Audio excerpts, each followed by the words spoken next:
Siguiendo la filosofía de la revascularización que habíamos comenzado a abordar, vamos específicamente a puntualizar lo que tiene que ver con la población de pacientes diabéticos que cada día es más, ¿verdad? Siempre en solidaridad con los colegas internistas también queremos expresar que todo nuestro corazón está movido por esta situación que están viviendo y deseándoles que todo les salga bien, que sea un juicio realmente justo.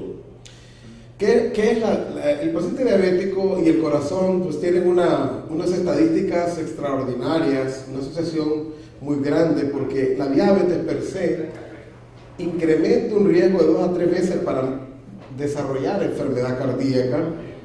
Aproximadamente un 30% de los stents coronarios que implantamos lo hacemos en pacientes diabéticos. En los Estados Unidos hay más de 280,000 pacientes que hacen ataques cardíacos por año y la mortalidad de alrededor del 60% cuando se refiere exclusivamente a enfermedad coronaria, pero sube cuando se refiere a enfermedad cardiovascular total. ¿Quiénes son los diabéticos? Los diabéticos que nosotros vemos van a ir en el 75% de las veces a ser hospitalizados por enfermedad cardiovascular. La mortalidad de ellos va a estar relacionada en el 80% por enfermedad de las coronarias o cerebrovascular. Generalmente, cuando ellos tienen un infarto, su comportamiento epidemiológico es muy similar al paciente no diabético que ya tuvo un primer infarto. Por eso se habla que diabetes es igual a enfermedad coronaria.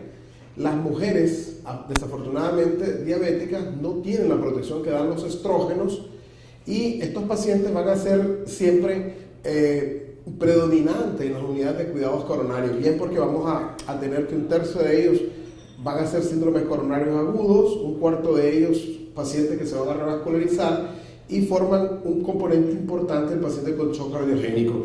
Eso es lo que tenemos en general en el paciente diabético, pero hay peores noticias que esas.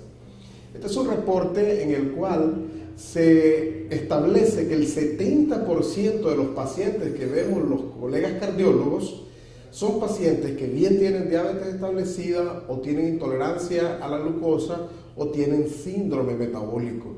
Fíjense bien que esta es una estadística extraordinaria. ¿Y por qué? Porque no hay que esperar hasta el punto de corte donde se hace el diagnóstico de diabetes para que ya ocurran complicaciones macrovasculares como la enfermedad coronaria. Aquí pueden ver, este es el momento en que se hace el diagnóstico de diabetes. Pueden ver que aún antes del diagnóstico, es decir, ya en forma de síndrome metabólico o en intolerancia a los carbohidratos, ya hay un desarrollo precoz de la aterosclerosis muy similar a la del paciente diabético. Todos sabemos que el diagnóstico de diabetes es un diagnóstico arbitrario que se basa en determinaciones de un nivel de azúcar, pero que ha ido cambiando con el tiempo y probablemente va a ser cambiado en el futuro también, de manera que no tenemos por qué separar abruptamente al paciente diabético de aquel que tiene intolerancia a los carbohidratos o el que tiene síndrome metabólico, sobre todo desde la perspectiva cardiovascular. La fisiopatología es muy compleja, hay alteraciones en la diabetes relativas a las plaquetas, a los factores de coagulación, a las moléculas de adhesión, al colesterol, a la inflamación, a la disfunción endotelial, etcétera, que en esta población explican un riesgo bastante alto para enfermedad cardiovascular. Pero también existen los componentes habituales como una mayor incidencia de hipertensión en los diabéticos, problemas de coagulación, resistencia a la insulina, inactividad física, etcétera, etcétera, que todo eso pues converge en convertir al paciente diabético como un paciente de alto riesgo. La frase típica, paciente diabético es igual a enfermedad coronaria, sale de esta información, de esta diapositiva. Fíjense que cuando se compara el paciente diabético que no ha tenido infarto y se compara en relación a la incidencia de desarrollar infarto nuevo en los siguientes 7 años, tenemos acá 20.2, que es superior al paciente que ya tuvo un infarto sin ser diabético. Es decir, ya por ser diabético, la posibilidad de desarrollar un nuevo infarto es mayor que en la población general no diabética. ¿Cómo es el infarto del miocardio en los pacientes diabéticos? ¿Reviste alguna diferencia con nuestros pacientes no diabéticos? Bueno, hay mucho en la literatura. Estos pacientes tienen una mortalidad doble en los síndromes coronarios agudos. tienen mucha tasa de reinfarto.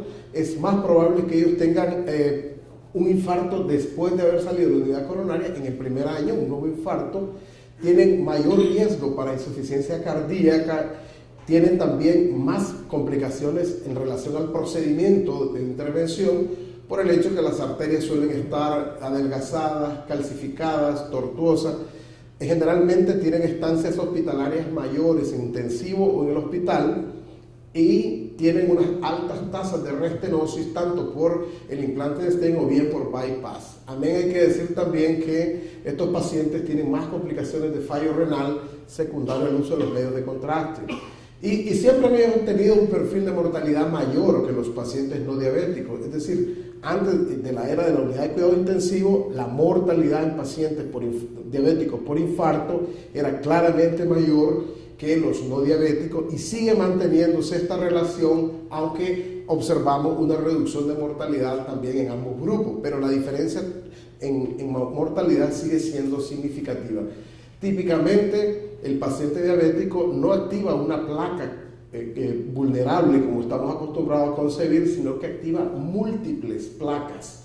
Entonces, eso lo predispone a que tenga reinfarto o a que tenga problemas hemodinámicos, incluso después de la revascularización percutánea, que uno intenta ser juicioso. Uno ve una lesión y dice, bueno, parece que esta es la que ocasionó el evento coronario, y a veces nos sorprende con que otra la lesión que ha estado en fase aguda, en fase inflamatoria.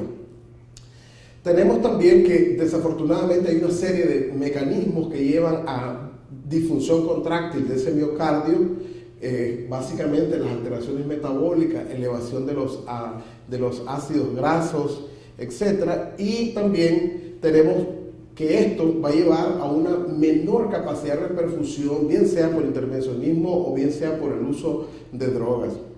Los pacientes también que han tenido un infarto se van a caracterizar en la diabetes por tener un mayor estrés oxidativo y tener una mayor tendencia a la dilatación ventricular, que esto lo observamos en las horas inmediatas secundarias al infarto transmural. Generalmente estos pacientes los encontramos con antecedentes de infartos previos que han sido silenciosos o bien con algún grado de miocardiopatía asociada a la diabetes. Ese es el típico patrón de los pacientes diabéticos. Son pacientes a veces que tienen una gran cantidad de trombos en el momento que llegan. Este es de un paciente con un estado de shock cardiogénico. A veces podemos recuperar algún componente dentro de las coronarias, un componente trombótico que suele mejorar un poco.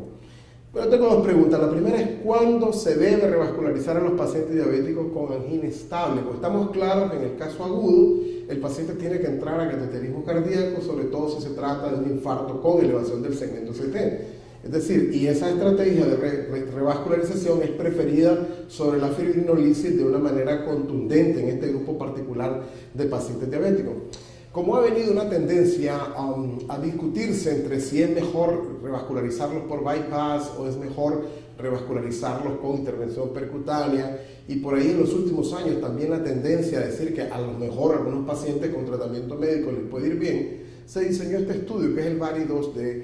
El VARI-2D seleccionó pacientes que tenían enfermedad coronaria, que eran diabéticos, y se aleatorizó a dos grupos. Uno que iba a ser sometido a bypass, el grupo bypass, y el otro que podía ser el grupo para intervencionismo, estableciendo los criterios previos. Pero luego se aleatorizó en cada grupo si se les metía a la revascularización, es decir, si se hacía bypass más tratamiento médico, o se hacía solamente tratamiento médico. Igual pasó con el grupo de revascularización percutánea. El grupo percutáneo se dividió en intervencionismo más tratamiento médico y el grupo solo de tratamiento médico. Fíjense que un poquito es un reto realmente concebir en este momento, pero en los últimos años la creciente cantidad de información que existen, que los síndromes estables muchas veces pueden ser manejados bien con tratamiento médico, entonces dio paso a este VARI-2D, ¿no? Es decir, los pacientes diabéticos estables que pueden ser revascularizados bien por bypass o bien por intervencionismo, ¿cómo les va si no son revascularizados y solamente reciben tratamiento médico? Mire, yo creo que es sorprendente. A 5 años se encontraron que en estos pacientes, pues vamos a ver acá, los eventos duros, pues eran prácticamente iguales. Es decir, ambos grupos de pacientes le iba relativamente bien, pero solamente a 5 años. Luego, en el grupo en el estrato de bypass, se vio que cuando al paciente se le hacía bypass y se comparaba con su símil que había recibido tratamiento médico, se miraba realmente que había una mejoría en los eventos cardiovasculares. Dicho de otra manera, si usted decide tratar por vía médica a su paciente, un paciente que tiene diabetes y enfermedad coronaria estable, en los siguientes 5 años, tiene muy buenas posibilidades de que el paciente esté bien si el tratamiento médico es intenso y con los estándares actuales. Ahora, si ese paciente que es un candidato también a revascularizar, usted lo manda a operar, entonces en una población va a haber menos eventos cardiovasculares, de manera que se sigue justificando el proceso de revascularización, sobre todo por vía quirúrgica. Ahora, ¿cómo se debe revascularizar? Ese es un tema que desde hace muchos años se debate. Siempre el bypass ha venido a estar con una tendencia a ser mejor, pero no claramente mejor. Esto hay que dejarlo claro. No ha habido una tendencia siempre absoluta que en todo el grupo el bypass haya sido mejor en diabetes. Pero sí algunos estudios han mostrado, por ejemplo, el estudio inicial, el BARI, mostró una tendencia favorable muy clara a la evolución de los pacientes en esta condición. ¿Qué ha llevado a que los resultados no sean tan contundentes? En parte probablemente lo que hablábamos al comienzo, que la decisión de revascularizar un paciente muchas veces es basado en la estenosis que nosotros vemos en la angiografía, y sabemos que eso solo discierne un 70% de la isquemia real significativa, de manera que muchos pacientes antiguamente habían sido seleccionados exclusivamente sobre criterios angiográficos y no sobre criterios fisiológicos que hoy en día se están desarrollando, de tal manera que a lo mejor eso ha creado esta confusión. Bueno, por ejemplo, comparando 10 estudios con una cantidad apreciable de pacientes, se observa que no hay una diferencia mayor entre muerte o infarto en pacientes que son diabéticos cuando han sido revascularizados por cualquiera de las dos técnicas, de manera que hace valer que el intervencionismo puede ser empleado en algunos grupos y la cirugía cardíaca en otros. Fíjense acá cómo en el BARI, el primer BARI, demostró que había una superioridad del bypass sobre la angioplastía en pacientes con diabetes. Inicialmente muchos dijeron, bueno, ahora todo el diabético lo mandamos a hacer bypass, ¿no? Pero se vio que la tendencia en otros estudios como el ARTS, pues era totalmente diferente. Había más muerte, más infarto y revascularización en el paciente que se le hacía bypass que en el paciente que se le colocaban stent, sobre todo con los nuevos stent. Y aquí están 10 ensayos aleatorizados donde se ha establecido la mortalidad en los dos procedimientos en pacientes diabéticos, donde se ve que hay una menor mortalidad en muchos grupos en pacientes que tienen enfermedad coronaria y diabetes. Pero también, aquí tenemos otro, el Cardia, donde demuestra que hay más muerte y más ictus en pacientes diabéticos sometidos a bypass. Lo que quiero mostrarles no es una confusión aleatorizada, sino una expresión de que así el conocimiento ha venido evolucionando sistemáticamente. ¿Será mejor siempre el bypass en diabetes o hay subgrupos? La tendencia actual es a pensar de que existen subgrupos que se pueden beneficiar, y con ese propósito se hizo ese estudio que es reciente, el Freedom. Es un estudio en el cual se tomaron pacientes que se podría decir con la tecnología equiparada en la actualidad, tanto para bypass como para intervencionismo percutáneo, ambos grupos con diabetes, y se encontró que había una tendencia, por ejemplo, accidente vascular cerebral o ictus es mayor en el paciente que va a bypass. Este es un hecho que es apreciable la diferencia. No obstante, se vio una mejor evolución en el paciente complejo con 3 vasos o bien el paciente que tiene enfermedad coronaria muy avanzada. Esto ha hecho una publicación así muy rápida, reciente, ahorita en el mes de septiembre, de intentar dar una pauta de cómo revascularizar a los pacientes diabéticos tomando en cuenta la evidencia que ha venido desarrollándose.